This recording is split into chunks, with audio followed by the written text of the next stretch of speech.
New this morning, though, our ABC 15 investigators are hearing from the former Phoenix Suns and Mercury employee who filed a discrimination complaint with the state attorney general and is seeking $60 million in damages. ABC 15 investigator Ann Ryman has details on what she's alleging and how the Suns are responding.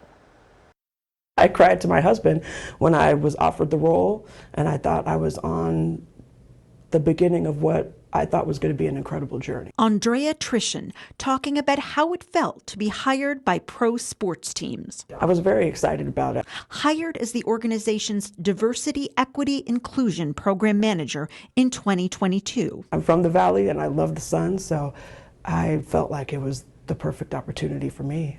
Hired while then Suns owner Robert Sarver was on a one-year suspension, and as the NBA hit him with a $10 million fine after an independent investigation said he used racially insensitive language, treated female employees unequally, and yelled and cursed at employees. But I was up for that challenge. I wanted to be part of that change. I wanted to help the organization that I grew up loving.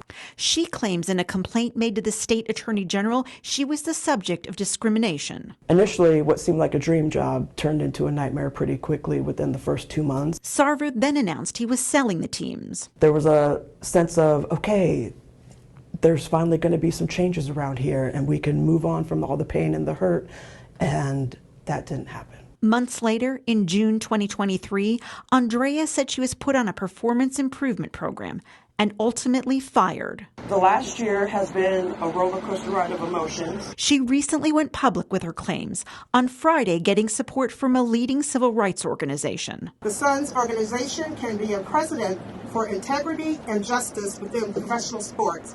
It's time to act. Bridget Tarkington, president of the National Action Network Metro Phoenix, at a news conference outside Footprint Center. The Suns declined an on-camera interview request from ABC 15, but they released a statement earlier this month responding to Andrea's claims. It says that she was terminated after less than 10 months due to, quote, repeated failure to perform her job duties. The statement goes on to call her complaint with the Attorney General a, quote, baseless charge. And the Suns called the $60 million demand, quote, ridiculous. The statement goes on to say, quote, to be clear, this individual is making false claims in an attempt to gain tens of millions of dollars. We are confident the courts will find no merit to these claims and quickly resolve the matter. Andrea's attorney, Cherie Wright, said the way her client is being treated is unacceptable. And I am going to fight with her until the end. And we are going to hold the Phoenix Suns organization accountable. I reached out to the state attorney general's office about Andrea's complaint. They said they cannot comment on civil rights complaints or any potential investigations. Andrea and her attorney say they are also preparing to file a civil lawsuit against the Suns, and they have until mid-November to do that. We'll keep you updated on any developments. I'm investigator Ann Ryman, ABC 15, Arizona.